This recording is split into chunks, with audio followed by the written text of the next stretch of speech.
क्योंकि जानते हो कुरान मुकद्दस के अंदर रब्बे कायनात इरशाद फरमाता है उफ़्फियों वला तनहरुमा, यानी माँ बाप को उफ तक ना कहो। क्या चीज? उफ। उफ समझते हो? उफ बोलते हैं कि जैसे कि हम चलते हैं, चलते चलते अचानक ठोकर लग जाती है तो पैर में चोट लग जाती है, क्या बोलते हैं? उफ। यानी ये उफ का लफ्ज ये सिर्फ और सिर्फ तकलीफ के समय इस्तेमाल लिया जाता है। क्या? तकलीफ के वक्त उफ इस्तेमाल में लिया जाता है। और अहले अरब ऊंट को बैठाने के समय लेते उफ। क्या बोलते हैं? उफ। ऊंट को बोलते हैं बैठ गया। तो कुरान क्या कहता है कि अपने माँ बाप को उफ तक ना कहो, ना माँ बाप को झड़कियां दो, ना माँ बाप को बुरा भला कहो, क्योंकि जिसके बारे में मुस्तफा जाने रहमत सल्लल्लाहु ताला अलैहि वसल्लम इरशाद फरमाते हैं काला काला रसूलुल्लाह सल्लल्लाहु ताला अलैहि वसल्लम अन नज़रु इलल वालिदी इबादत।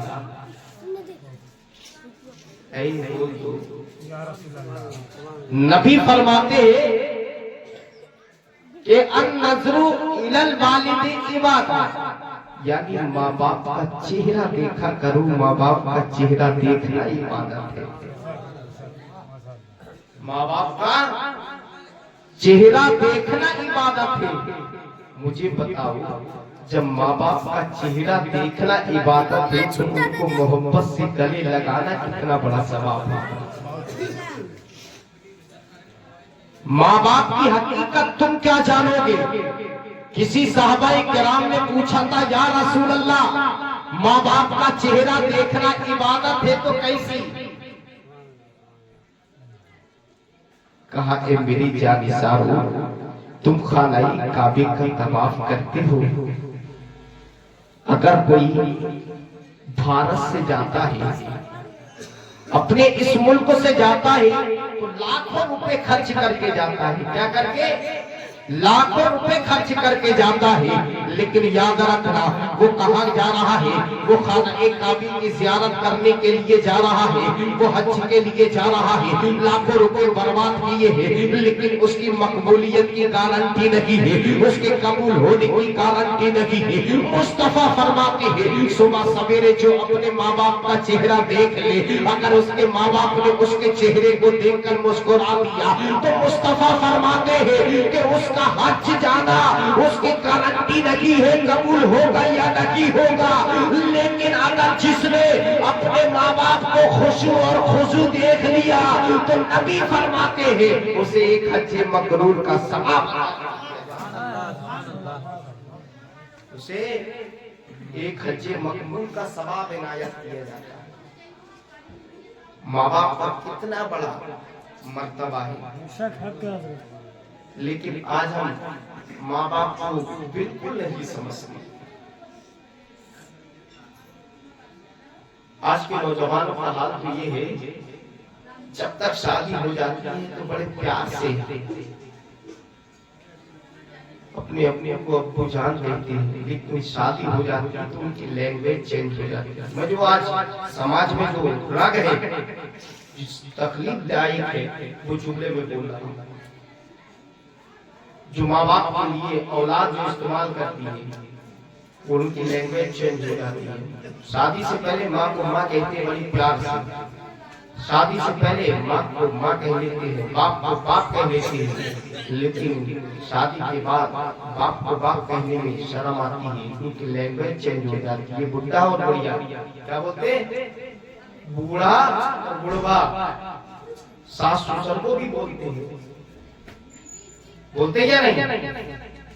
लेकिन उनके लिए भी ये गलत है, क्योंकि जिस तरीके से ये तेरे बाप है तो ये तेरी औरत के भी बाप है। बताओ, जब तू अपने बाप को बूढ़ा बुढ़वा कहता है तो मुझे बताओ, बाप के दिल पर नहीं गुजर रही होगी कि जिस दिन मैंने अपने लाल की शादी की तो मैं दूल्हा हो गया। हजरत शेख सादी सिराजी को कौन नहीं जानता है? ये गलत है, हमारे साथ ना इंसाफी हमारे साथ ना इंसाफी देख रहे हो। लेकिन मैं कुछ नहीं कहूंगा, मैं कल वसूल दूंगा।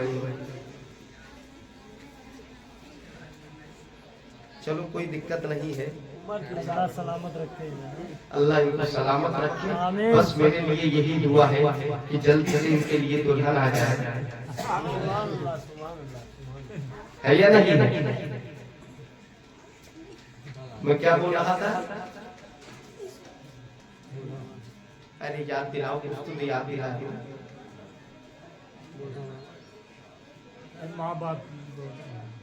माँ बाप बुढ़ा बोलते हैं, तुम अभी से भूल गए तो कल क्या याद रखोगे? बूढ़ा और बुढ़िया हजरत शेख सादी सिराजी जो ईरान के रहने वाले हैं और उनके दौर में उनसे ज्यादा अक्लमंद कोई दुनिया में पैदा ही नहीं हुआ था। और ये फारसी जुबान के बहुत बड़े दानिशवर और अक्लमंद है, बहुत बड़े मुफक्किर है फारसी जुबान के। उनकी किताबें आलिम की दर्स में उनको पढ़ाई जाती है। गुलिस्ता उनकी किताब, गोस्ता उनकी किताब, जितनी फारसी की किताबें हैं सब उन्हीं की। यही हजरत शेख सादी सिराजी से किसी पूछने वाले ने पूछा था, किसी दानिशवर ने, साइंटिस्ट ने कहा, ये हजरत शेख सादी सिराजी आप ये बताइए कि आपने इतनी अकल कहां से सीखी है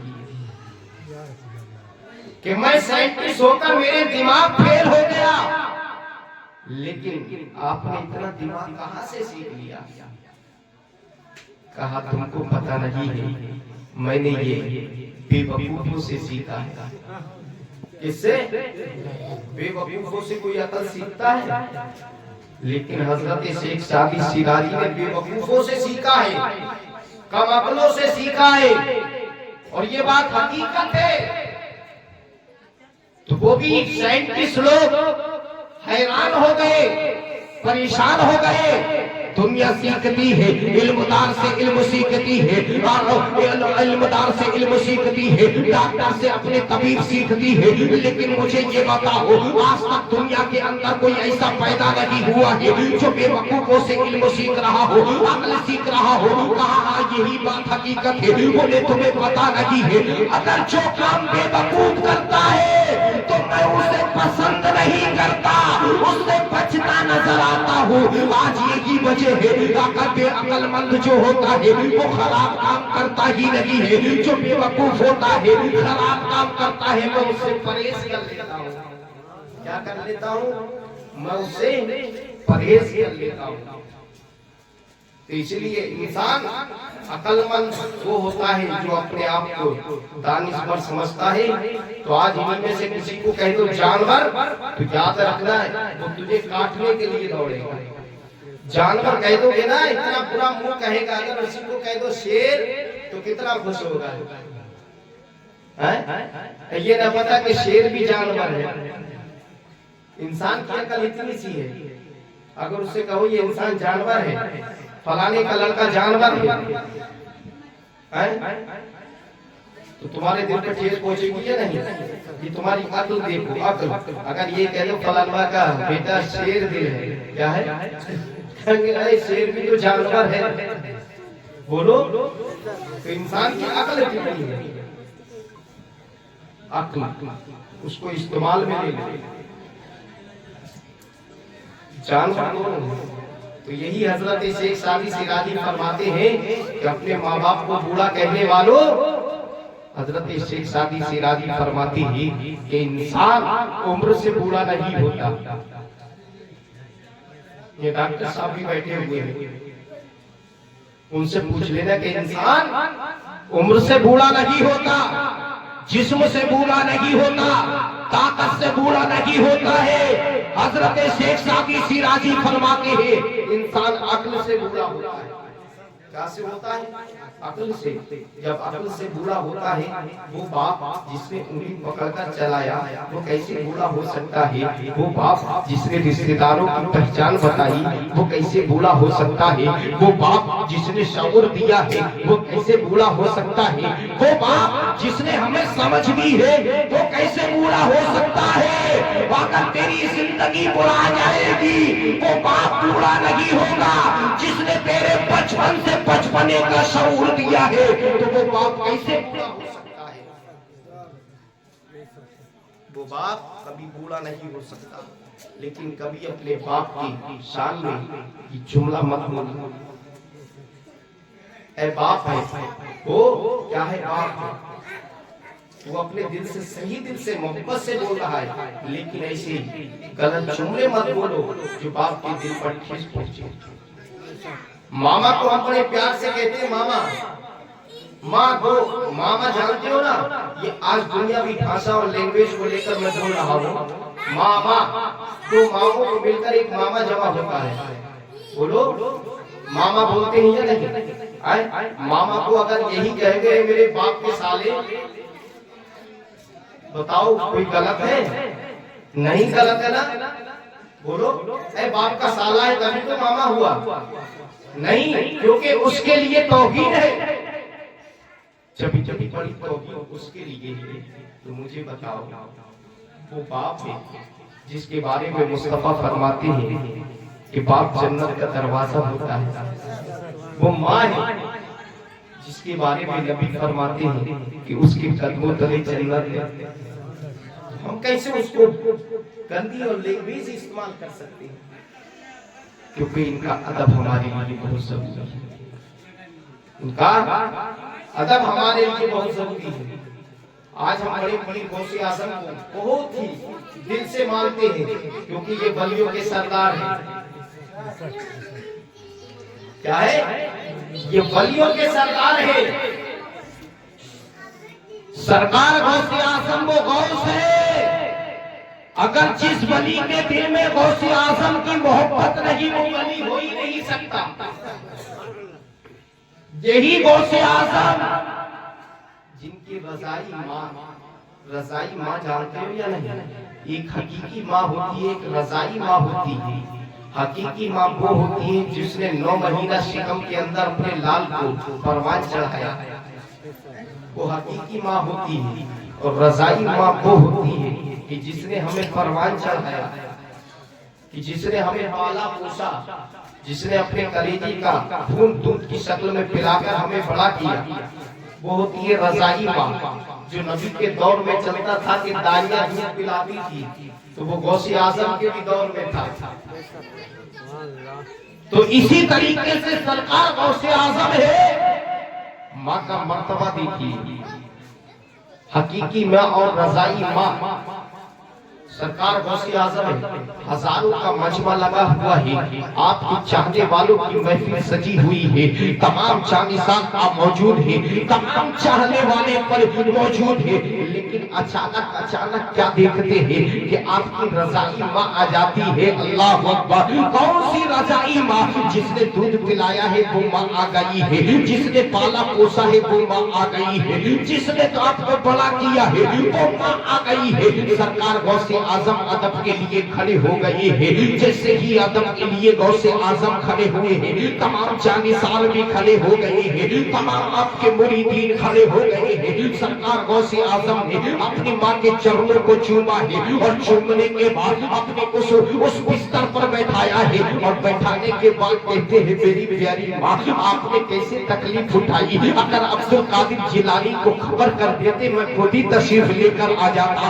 आप कैसे आ गई है? लेकिन आज नौजवानों का हाल क्या है? अगर तुम देर से आते हो तो माँ तलाश करने के लिए रोड पर चली जाती है। अगर तुम मिल जाते हो तो उस माँ से बोलते हो तेरी क्या जरूरत है, यहाँ तक खींच कर आ गई, तेरी क्या जरूरत थी, मैं खुद घर लेकर आ जाता। लेकिन तुझे तलाश करने की क्या जरूरत थी। लेकिन ऐ नौजवान हो, वो माँ होती है जिसका दिल, जिस औलाद का दर्द सिर्फ माँ ही समझ सकती है। दुनिया के अंदर कोई दर्द को समझने वाला नहीं है। अगर भाई है वो तेरे दर्द को झेलेगा तो अपने मकसद के लिए झेलेगा।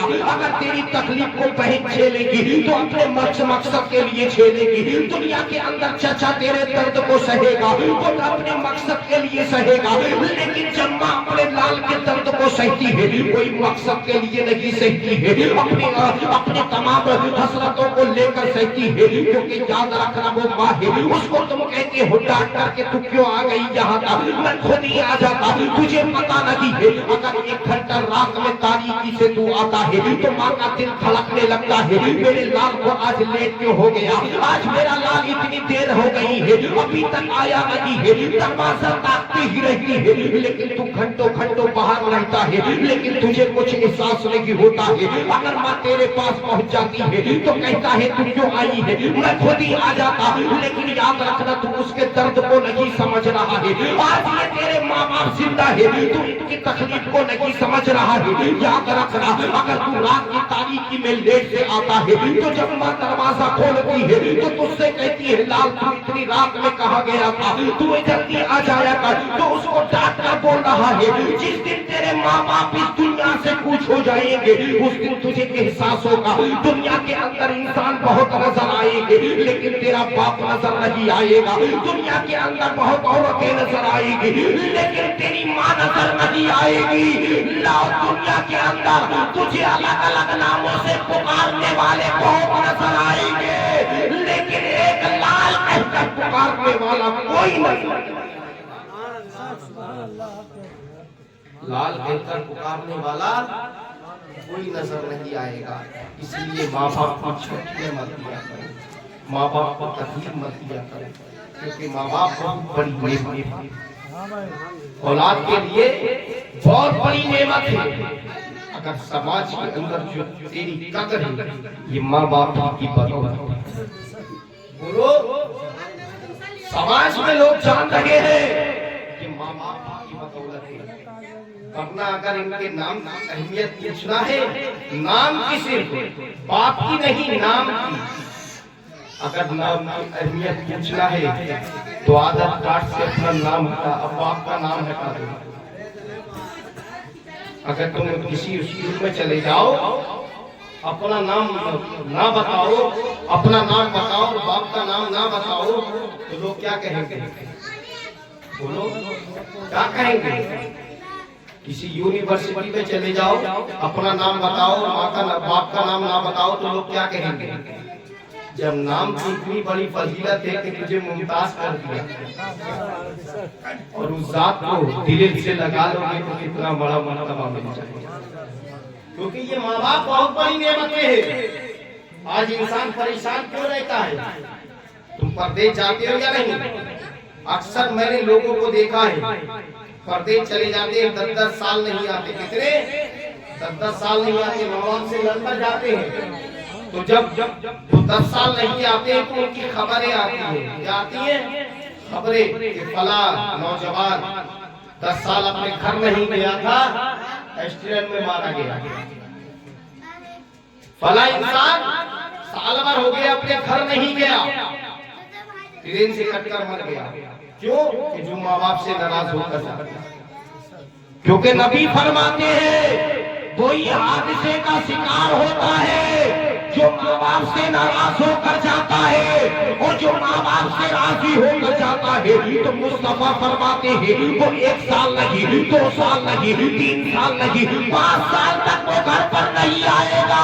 तो उस वक्त तक उसे मौत नहीं आ सकती जब तक कि वो दोबारा अपने माँ बाप से मुलाकात, जब तक कि वो दोबारा अपने माँ बाप से मुलाकात ना कर ले। इसलिए कभी अपने माँ बाप से नाराज होकर मत जाया करो। और याद रखना, तुम परदेश जाते हो, दिन रात थकते हो, कहते हो हमने इतना पैसा कमाया लेकिन गया कहाँ? वही मेहनत अगर माँ के कदमों में रहकर कर लो कि याद रखना थोड़ा सा होगा लेकिन ज्यादा दिखेगा। बम्बई में थोड़े पैसे मौलवियों पर खर्च कर देते हो के बाबा जान ताबीज दे दो कि हमारा कारोबार नहीं चलता, कमाते बहुत हैं लेकिन बरकतें नहीं होती है या नहीं? बोलो, बरकतें नहीं होती हैं। बिटवा भी कमाता है, भैया भी कमाता है, सब कमाते हैं लेकिन बरकतें नहीं होती। कहां से तुम्हारे घर में बरकतें आएंगी? मुझे बताओ, जवान सो रहा है चार दीवारी में बंद, ठंडी के दौर में मैंने आज हजारों बापों को देखा है कि नौजवान है वो चार दीवारी में बंद रूम में जहां सांस भी सही से नहीं ली जाती और इतनी मोटी रजाई ओढ़ेगा कि जहां सर्दी का एहसास भी ना हो। बताओ कि गर्मी की जरूरत ठंडी में जवान को है या बूढ़े माँ बाप को? बोलो है, बोलो ना। तो बूढ़े माँ बाप को कहाँ सुलाते हो? एकदम उसारे में। कहाँ सुलाते हो?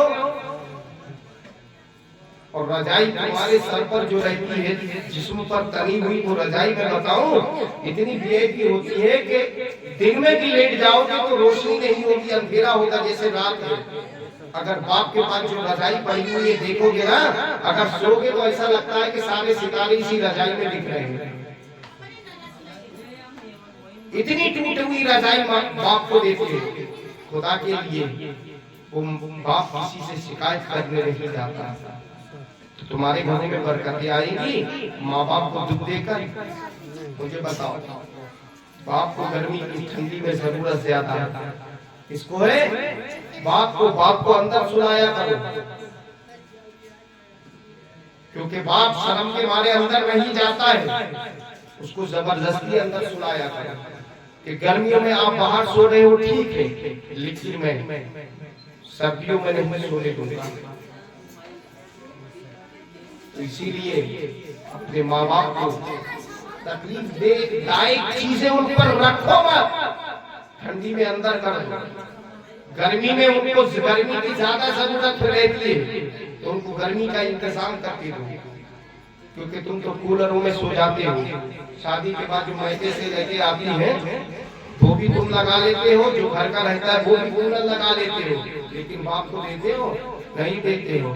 एक घर की रजाइयां है वो भी तुम रख लेते हो, जो अपने मैके से लेके आएगी तो हर बहू तो उन्हों लगे लेते हो। कम से कम उसमें से एक कम्बल बाप को भी दे दिया। अगर तुम बाप को उसमें से दे दोगे, याद रखना वो बाप जो तुम्हारी बंबई में हजारों रुपए देकर जो दुआएं तुम भीख मांगते हो मुल्ला पंडितों से और बाबाओं से, वो तुम्हारी दुआएं कारगर नहीं होगी। जो तुम लाखों रुपए दे देते हो कि बाबा दुआएं कर दो मेरे कारोबार चल जाए, बाबा दुआएं कर दो मेरी फैक्ट्री चल जाए, बाबा दुआएं कर दो कोई ताबीज दे दो कि ऐसा जिससे मेरे कमाई में बरकतें हो जाए, तो याद रखना तो हजारों रुपए उन पे लुटा देगा तो कभी होने के बजाय पढ़ नहीं सकते हैं। मुस्तफा फरमाते हैं कि अगर तुझे दुआएं लेना है तो किसी मौलवी और पंडित के भरोसे मत जाना, माँ के कदमों में चले जाना और जाने के बाद माँ से दिल से कहना, माँ आज मेरा काम नहीं चल रहा है, मेरे लिए दुआएं कर दो। आज मेरी फैक्ट्री नहीं चल रही है, मेरे लिए दुआएं कर दो। मेरी दौलत में बरकतें हो जाए, मेरे लिए दुआएं कर दो। मुस्तफा फरमाते हैं अगर तेरी माँ ने तेरे लिए दिल से दुआ कर दी तो नबी फरमाते हैं कि माँ के हाथ दुआ के नीचे बाद में आएंगे, खुदा की रहमत तेरे घर में खुदा की रहमत तेरे घर में पहले दाखिल हो जाएगी। तो इसलिए माँ बापों को सताया मत किया करो, माँ बापों से मोहब्बत किया करो, माँ बापों से प्यार किया करो। तो इतने में यही बड़ी बड़ी गौसे आज़म कि रज़ाई माँ आ गई, अदब से खड़े हो गए, जैसे गौसे आज़म खड़े हुए तो तमाम जानी साथ खड़े हो गए, तमाम चाहने वाले खड़े हो गए। कहा ए माँ तू खबर ही कर देती, अब्दुल कादिर खुद आ जाता। तू एक पैगाम भेज देती तो अब्दुल कादिर खुद चलकर आ जाता। लेकिन तुमने क्यों तकलीफ उठाई है? कहा बेटा ये बात तो ठीक है, लेकिन तुम वो मंजर कैसे देख सकती थी? वो मैं मंजर कैसे देखती? बोले कौन सा मंजर? कहा बेटा तुझे पता नहीं है, जब तू छोटा सा था, तू दूध पी रहा था, तो अचानक जब मेरी गोद में तू रहता था तो सूरज मेरे बारगाह में आता और आने के बाद मेरे आंचल से तुझे अपने अंदर में ले लेता था, सूरज अपने अंदर ले लेता था।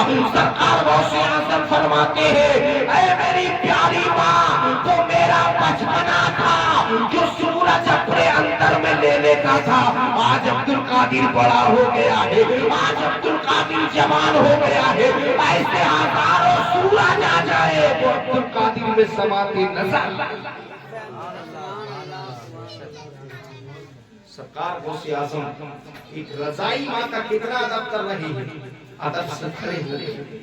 लेकिन आज हमारी माँ दिन रात आती जाती है, लेकिन किसी लाल को कोई फर्क नहीं पड़ता। जानते हैं वो परदेश से आते हैं, अपनी माँ को सलाम भी नहीं करते, बीवी को बड़े लंबे दूर से काटते हैं सलाम। लेकिन याद रखना, माँ बाप अगर माँ मिला करे उसके पैरों को छुआ कर, माँ को सलाम करके उसके पैरों को, जानते हो हमारे नबी ने आज से 1400 साल पहले फरमा दिया, माँ के कदमों को चूम लिया करो, गोया के जन्नत को चूम लिया। गैर कौमों को देख रहे हो या नहीं? हमारे आजू बाजू में हिंदू बिरादर रहते थे, आप लोगों को तो देखा होगा, जो तरीका अपना था वो उन्होंने नहीं लिया। उनकी चाची आती है तो उनकी गोड़ धरते या नहीं? बोलो। बाप आता है उसके भी गोड़ धरते हैं। तुमने कभी अंदाजा नहीं लगाया? तुम भी धरते हो लोगों के, धरते हो या नहीं? लेकिन कभी अपने माँ के धरे हो? बोलो, माँ के धरे हो? कभी नहीं। याद रखना, उस जगह धरने से तुम्हें जन्नत नहीं मिलेगी। अब तो बोल दो, जन्नत अगर तुझे लेना है तो माँ के कदमों तले तले, क्योंकि माँ के कदमों तले जन्नत है। जिसने माँ के कदमों को चूम लिया वो जन्नत का हकदार हो गया, उसने गोया के जन्नत को चूम लिया। और नबी फरमाते हैं कि जिसने बाप की पेशानी को चूम लिया उसने जन्नत के दरवाजे को चूम लिया। बाप मिला करे तो पेशानी चूम लिया करो, बाप मिला करे पेशानी चूम लिया करो। याद रखना, ये हमारे नसीम भाई और उनके भाइयों ने बड़ी मोहब्बतों के साथ आज अपने छोटे भाई की शादी रचाई है। याद रखना, इन्होंने भी नबी की सुन्नत अदा की, क्योंकि आज बड़े भाई अपने छोटे भाइयों की शादियों में बहुत कम हिस्सा लेते हैं। लेकिन ये खुशनसीबी है कि आप लोग जो है सभी लोग अपने भाइयों का हिस्सा लेते हैं। समझ रहे हैं नहीं? हिस्सा लिया करो, क्योंकि नबी फरमाते हैं कि अगर किसी की शादी में हिस्सा लोगे, याद रखना उसने गोया के मेरी सुन्नत को जिंदा किया। एक सहाबी रसूल थे, बस मैं आपके 5 मिनट और उसके बाद रुखसत हो जाऊंगा, जिनका नाम तो हजरत सआद था। क्या था? हजरत सआद। और उनके अस्वद अस्वद कहकर पुकारते थे। अस्वद का माना आता है काला। क्या क्या? इतने काले थे, उनकी आंखें मोटी मोटी, नाक मोटी मोटी। तो नबी ने हजरत सआद से कहा, हजरत अस्वद से कहा, ए अस्वद, तुम शादी क्यों नहीं करते? बोलो, शादी क्यों नहीं करते हो? तो हजरत अस्वद कहती, या रसूल अल्लाह, मुझ बदसूरत से शादी कौन करेगा? बोले कैसे? बोले जिसकी आंखें बड़ी बड़ी हो, जिसकी नाक मोटी हो, जो इतना काला हो उससे शादी कौन करेगा? कहा ये मेरे साहबी, अगर तुझे शादी करने की हसरत रखता है तो रास्ता मैं बता देता हूँ, रास्ता मैं बता देता हूँ, तेरा रिश्ता मैं कर देता हूँ। कहा या रसूल अल्लाह, बड़ी ही नवाजिश होगी, मैं अपने आप पर फख्र करूंगा अगर आपने मेरा रिश्ता कर दिया। तो मेरे पैगंबर ने एक साहबी का पता बताया, कहा जाओ फला साहबी के घर चले जाओ, उससे कह देना दरवाजा खोले, उसका बाप निकल कर आएगा। कहा मुस्तफा ने भेजा है आपकी बेटी का हाथ मांगने के लिए। अल्लाह अकबर, जब इतना कहा है वो साहबी रसूल दौड़े दौड़े जाते हैं और जाने के बाद दरवाजे को खटखटाते हैं। उस लड़की का बाप निकल कर आता है, वो भी साहबी रसूल होता है। कहा असमान, तुम्हारा कैसे आ जाना हो गया, क्या बात है, कौन सा पैगाम लेकर आए हो? बोले आज पैगाम लेकर नहीं आया हो, आज मैं अपने लिए आया हूँ। बोले क्या क्या कहना चाहते हो? कहा आज आपकी बेटी का हाथ मांगने के लिए आया हूँ। जब इतना जुमला कहा है तो साहबी रसूल लाल और पीले होने लगे हैं। कहा तेरे साथ मैं अपनी बेटी की शादी करूंगा, तू इतना काला है और तेरी आंखें भी मोटी मोटी है, तेरी नाक भी मोटी है, मैं अपनी बेटी का हाथ तेरे हाथ में दूंगे। बोले हाँ हाँ मुस्तफा ने भेजा है। जब इतना जुमला कहा है मुस्तफा ने भेजा है तो वो कहता है किसी ने भी भेजा हो, लेकिन मैं अपनी बेटी का हाथ तुम्हारे हाथ में नहीं दे सकता हूँ। जब इतना कहा है तो पर्दे की आड़ से उसकी बेटी ने सुन लिया और सुनने के बाद कहा बाबा हरगिज इसको मना नहीं कर सकते हो, आप इसको मना नहीं करोगे क्योंकि आज ही मेरा हाथ मांगने के लिए आया है। तुम मांगने वाले को देख रहे हो, भेजने वाले को नहीं देख रहे हो। आज मैं अपने आप पर फख्र कर रही हूँ कि अगर कोई दुनियादार में कोई रिश्ता करता है तो किसी का नाना रिश्ता करता है, किसी का मामा रिश्ता करता है, किसी का चाचा रिश्ता करता है, किसी की चाची रिश्ता लगाती है, किसी का बाप रिश्ता लगाता है। ऐ बाबा आज ये आपकी बेटी का रहा है जिसका रिश्ता कोई दुनियादार नहीं लगा रहा है, बल्कि मदीने का ताजदार कौन लगा रहा है? मदीने का ताजदार रिश्ता लगा रहा है। अब रिश्ता करके आ गया।